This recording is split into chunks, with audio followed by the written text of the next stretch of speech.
Hermann T. Speath ubicó a la homosexualidad en el concepto de altruismo, como la expresión genética de una posible ventaja adaptativa en una comunidad. Más tarde, Robert L. Trivers en 1974 planteó como hipótesis que los homosexuales primitivos, libres de las obligaciones y deberes paternos, contribuían como ayudantes. Asistiendo con eficacia a sus parientes próximos favorecían el equilibrio de la población, como una ventaja ante la actuación de la selección natural a nivel familiar.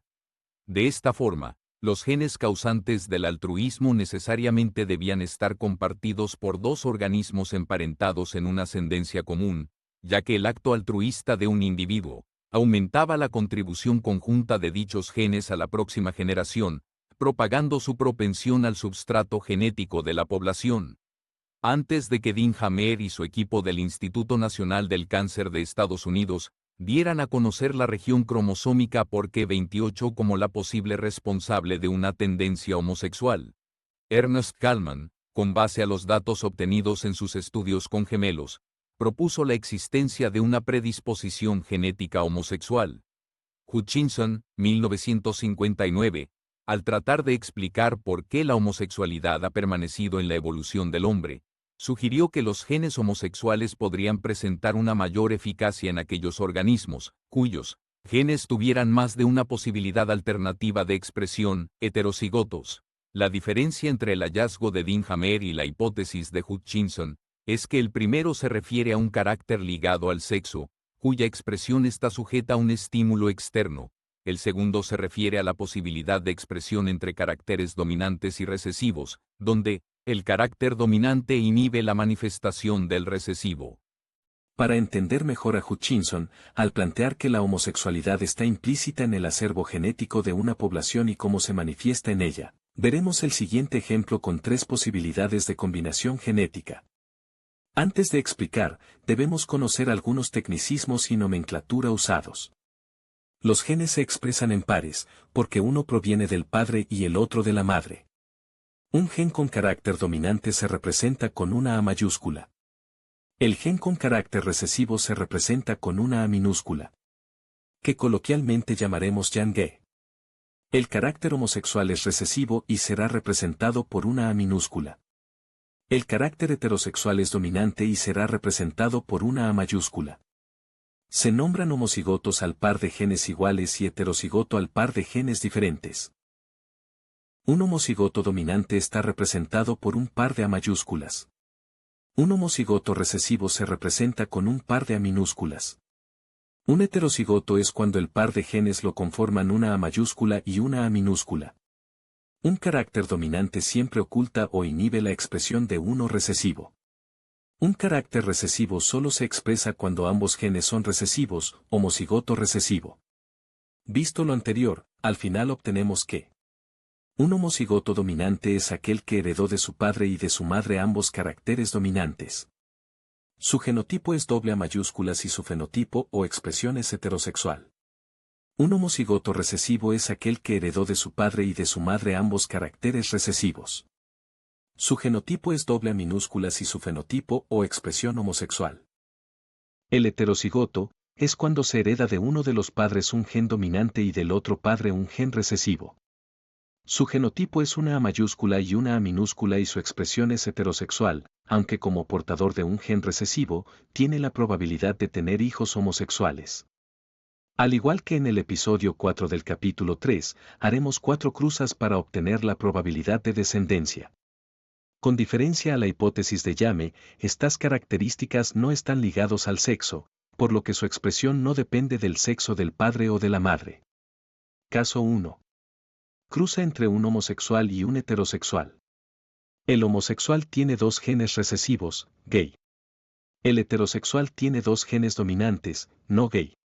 De tal forma que, el homosexual solo aportará genes gay, mientras que el heterosexual solo aportará genes no gay. Como resultado de la cruza, toda su descendencia será heterocigota, o sea que, todos sus hijos tendrán un gen recesivo gay y un gen dominante no gay. Pero como el dominante suprime la expresión del recesivo, todos los hijos serán heterosexuales portadores de un gen gay. Caso 2. Cruza entre dos heterosexuales portadores de un gen gay, heterocigotos. Como resultado de la cruza se obtiene que un 50% son homocigotos, con un 25% de sus hijos heterosexuales y 25% homosexuales. Si es observador podrá darse cuenta de que se restableció el genoma de los padres de la cruza 1. Mientras que el 50% restante es igual al de los padres de la cruza 2. Si consideramos como un supuesto ejemplo, que los padres de la cruza 1 son los abuelos de los hijos de la cruza 2, entonces, por decirlo de otra manera, hay un 50% de probabilidad de que los hijos sean como sus abuelos y el otro 50% como sus padres. Caso 3. Cruza entre dos heterosexuales, solo que uno de ellos es portador del gen gay. La probabilidad de que sean como uno u otro padre es del 50% para cada uno. Todos los hijos se manifestarán como heterosexuales, aunque un 50% de ellos sea portador del gen gay. Caso 4. Cruza de un homosexual con un heterosexual portador del gen gay. La probabilidad de que sus hijos se expresen como heterosexuales es del 50%, solo que son portadores del gen gay. El otro 50% restante son homosexuales. ¿Cómo funciona el altruismo genético aquí? Según Hutchinson, su planteamiento está en base al comportamiento de los heterosexuales portadores del gen gay, heterocigotos. El acto altruista de un homosexual, homocigoto recesivo, favorece la reproducción de aquellos parientes que son portadores del gen recesivo gay, heterocigotos. Como consecuencia el gen gay trasciende permaneciendo oculto en la población, y se manifiesta en la población con una probabilidad del 25% cada vez que hay una cruza como en el caso 2 y del 50% cuando la cruza es como el caso 4. Desde el punto de vista de la competitividad por la descendencia, existen otros dos factores atribuidos a los genes, el egoísmo y el rencor genéticos. El primero es cuando se reduce la aptitud de un competidor no relacionado con él. El segundo, cuando el individuo rebaja su aptitud y la de un competidor no relacionado con él, a favor de incrementar la de un hermano. El valor de las teorías de Hamilton es que, lejos de probar el origen del altruismo, el egoísmo y el rencor genéticos, cuantificó la repercusión en el acervo genético, estableciendo con ello la contribución en las poblaciones y su permanencia. Negar el teórico valor altruista homosexual como atributo natural es comprensible, si consideramos que el hombre y su voluntad no son del todo libres, sobre todo, cuando es su ser social quien está determinando su conciencia y no la conciencia la que determina a su ser social.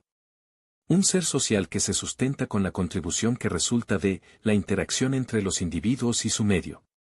Antes del derecho positivo, la doctrina filosófica Aius Natura consideró que, al orden natural del mundo, correspondía un derecho natural basado en la razón, la naturaleza o Dios. Carentes de los avances y conocimientos científicos actuales, el derecho natural fue concebido a partir de las observaciones naturalistas de los antiguos griegos. Posteriormente fue heredado a los romanos y trascendió hasta nuestros días como un concepto distorsionado del original. Aquel derecho natural del hombre incluía la vida misma, nacer, crecer, reproducirse y morir.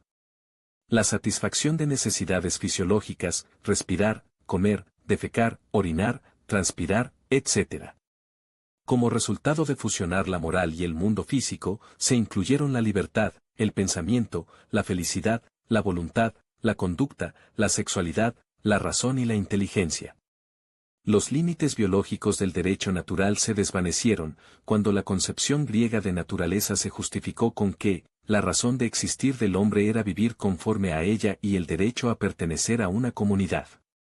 La tenue línea que divide la ley natural y la ley de los hombres, se vuelve difusa cuando en el ejercicio de sus facultades naturales y como una respuesta adaptativa, el hombre legisla y aplica sus leyes en pro de la vida, para dar garantía a lo que reconoció como ley natural. Por contenerse la voluntad de Dios en la naturaleza, el orden natural de las cosas tenía necesariamente que ser algo respetado y aceptado. El escéptico podrá ver lo que es, y el creyente lo que debe ser, de tal forma que por el modo en que obtiene sus preceptos a partir de la naturaleza humana, La corriente o doctrina justnaturalista aún evoca los procedimientos de Santo Tomás de Aquino. Después de Aristóteles, la filosofía como instrumento de enseñanza y consolidación ética, finalmente adoptó características religiosas. Así pues, el animal político de Aristóteles terminó cuando el hombre como individuo aprende a vivir en sociedad y ve la necesidad de regular su vida y las relaciones con otros individuos. En pleno inicio del tercer milenio, en el que se ha descifrado el código del genoma humano y el desarrollo de las leyes tomó su curso, la ley natural quedó estancada como la manifestación de una voluntad divina. Inimaginablemente, los filósofos de la antigüedad concibieron a la naturaleza sin los conocimientos científicos actuales, y en buena parte de la historia, la homosexualidad no fue vista como algo antinatural, por lo menos mientras no se dictaran las normas condenatorias, basadas en conjeturas religiosas, que sin sustento científico han negado el beneficio de la duda que, considere por un instante el derecho natural de una expresión genética. Cotidianamente usamos palabras en frases hechas con tal ligereza, que no reparamos en su significado, tal es el caso de la dignidad. Sin caer en la soberbia, la dignidad se reconoce como el valor y respeto que cada individuo merece hacia su persona. Si lo prefiere, se puede agregar que fue forjada en la cultura y exaltada por un don psíquico-espiritual que condiciona su conducta. ¿Cómo hacer extensivo este valor y respeto para reclamar un negado, derecho natural? La dignidad es un valor inherente al hombre, es una vía para modificar la conducta, distinta a la aplicación de estímulos aversivos. Al igual que el dinero, la dignidad por estar sujeta al juicio de terceros, por sí sola carece de valor. Su valor radica en el reconocimiento y acreditación que otros hagan de nuestros méritos. Así pues, la dignidad se vuelve un reforzador positivo de la conducta. Cada vez que recibimos elogios, aplausos o una palmadita en la espalda, nos alienta a continuar. En cambio, la privación de este estímulo manifiesta la ausencia del reconocimiento e indiferencia al valor del esfuerzo. La indignación por su parte, es el reclamo de un valor devaluado, lejano a lo esperado merecer por un esfuerzo.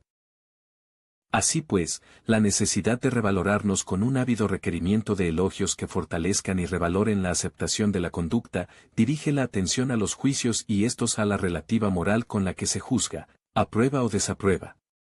Otra falta al valor personal son los gratuitos abusos al ser engañado, victimado, degradado, sovejado o humillado. Pero ¿hasta qué punto le hemos puesto precio a la dignidad, cuando ésta es llevada al plano económico? Por ejemplo, como espectador de un espectáculo travesti. ¿Cuáles son los valores que lo motivan, para acudir y pagar por ello? Como espectador, no como juez. En el escenario, su juicio se traduce en gusto o desagrado, a partir de la aceptación o rechazo a los valores que aprecia en la personificación del intérprete. Su gusto aprecia, valora, califica o descalifica las habilidades de divertirlo, de imitación, de maquillaje, de transformación, fonomímicas, el vestuario, la simpatía, u otras.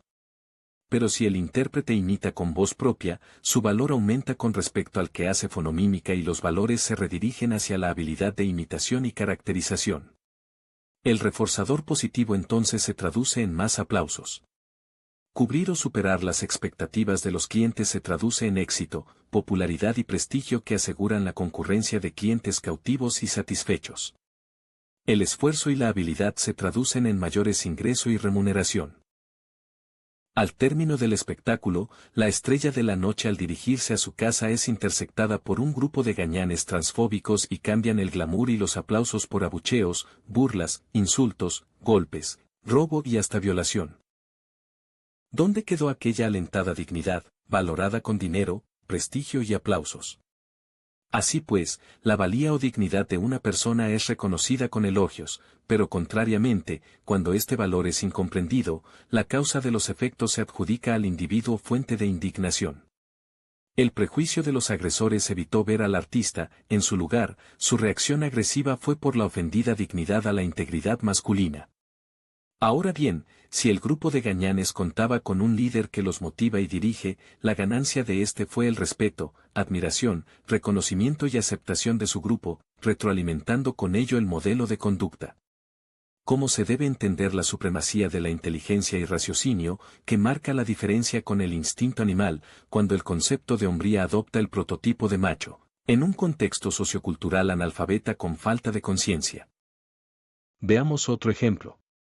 La evaluación de un currículum vitae, por sí solo carece de un valor meritorio de elogios, porque los elogios que valoren la dignidad se obtendrán en función al esfuerzo en el desempeño, ya que la inteligencia no es sinónimo de cúmulo de conocimientos, sino la habilidad de aplicarlos en el quehacer cotidiano para la solución de problemas.